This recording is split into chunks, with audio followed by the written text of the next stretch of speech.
মই প্ৰথমে আজি যিসকলে পাঞ্জাব লোন বেংকৰ পাঞ্জাব নেশ্যনেল বেংকৰ পৰা বিভিন্ন ধৰণে ক্ৰেডিট পালে লোন পালে বা লোন ল'ব আহিছে আপোনালোক সকলোকে মই অভিনন্দন জনাইছোঁ।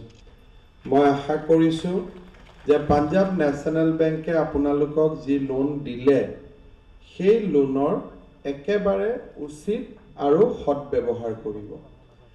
এটা কথা আমি সকলোৱে বুজা উচিত যে বেংকে যে আমাক টকা দিয়ে বেংকৰ কোনো টকা নাথাকে। বহুত সময়ত মানুহে কয় বেংকৰ টকা, বেংকে ক'ৰ পৰা টকা পাব? বেংকেতো টকা নাপায়। বেংকে ক'ৰ পৰা টকা পায়? আপুনি মই যি সাঁচো, যিখিনি ছেভিংছ কৰোঁ সেইখিনি আমি বেংকত থওঁ। বেংকে আমাক সাঁচতীয়া পইচাৰ 8-9% আমাক সুদ দিলে আৰু যিসকলে ব্যৱসায় কৰিব খোজে তেওঁলোকক 12% লোন দিলে। মাজত যি 4% থাকিলে সেইখিনি বেংকৰ প্ৰফিট হ'ল, বেংকৰ কৰ্মচাৰীৰ দৰমহা হ'ল আৰু কোনোবাই যদি টকা ঘূৰাই নিদিয়ে সেই ৰিস্কখিনিও সেই 4%ৰ পৰাই তেওঁলোকে দিব লাগিব। এতিয়া আমি যদি বেংকৰ পৰা টকা লোন লওঁ, কাম নকৰোঁ, ঘূৰাই দিব নোৱাৰোঁ, তেতিয়াহ'লে বেংকে কাক ঘূৰাই দিব নোৱাৰিব? বেংকে আকৌ আমাৰ দৰে কিছুমান মানুহক, সি দুখীয়া হ'ব, কষ্ট কৰি উপাৰ্জন কৰা টকা হ'ব, সেই টকা ঘূৰাই দিব নোৱাৰে। মই বহুত সময়ত কিছুমান মানুহক লগ পাওঁ, বেংকে লোন দিছে কিয় ঘূৰাই দিব লাগে? এটা সেইটো, আৰু সেই কামটো অকল যে আমিয়ে কৰোঁ এনেকুৱা নহয়। সাধাৰণ মানুহতকৈও দেশৰ ডাঙৰ ডাঙৰ উদ্যোগপতিবিলাকেও বেংকৰ পৰা টকা লৈ ল'ৰাক বাহিৰত পঠায়, বিল্ডিং বনায়, গাড়ী কিনে আৰু বেংকবিলাকক একেবাৰে ধ্বংস কৰি দিয়ে। আকৌ এই বেংকবিলাকৰ টকা পুৰাবৰ কাৰণে কি কৰিব লাগে? চৰকাৰে মানুহৰ ওপৰত টেক্স লগাই, টেক্স সংগ্ৰহ কৰি বেংকক দিব লাগে। তাৰমানে বেংকক যদি আমি প্ৰতাৰণা কৰোঁ তাৰ বোজাটো কিন্তু ক'ৰবাত নহয় ক'ৰবাত আকৌ আমাৰ মূৰতে আহি পৰে, কাৰণ বেংকেতো টকা বনাব নোৱাৰে।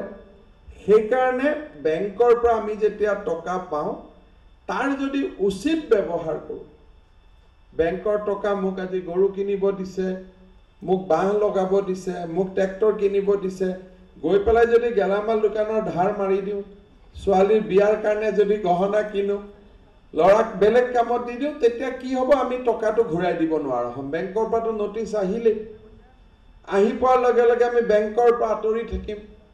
বেলেগ বেংকক যেতিয়া লোন খুজিব যাওঁ চিভিল লিষ্টত নাম আছেই, আমি টকাও নাপাম। তাৰমানে আমাৰ যিমান সপোন আছিল প্ৰথম যাত্ৰাটোতে শেষ হৈ গ'ল। সেইকাৰণে মই ভাবোঁ যে এইটো আমি ধাৰ বুলি ল'ব লাগে, এইটো অনুদান বুলি ল'ব নালাগে। আৰু ধাৰ যিমান সোনকালে পাৰোঁ আমি ঘূৰাই দি পেলাই নিজক আমি এজন অত্যন্ত সফল উদ্যোগপতি হিচাপে নিজক বা ব্যৱসায়ী হিচাপে নিজক নিৰ্মাণ কৰিব লাগে। মই আপোনালোকক অনুৰোধ কৰিম যাতে এই টকাৰ আপোনালোকে সৎব্যৱহাৰ কৰি ভাল ব্যৱসায় কৰি সময়মতে টকাকেইটা উভতাই দি, আজি যদি 5 লাখ টকা ঋণ লৈছে অহাবাৰ 10 লাখ টকা আপোনালোকে ঋণ ল'ব।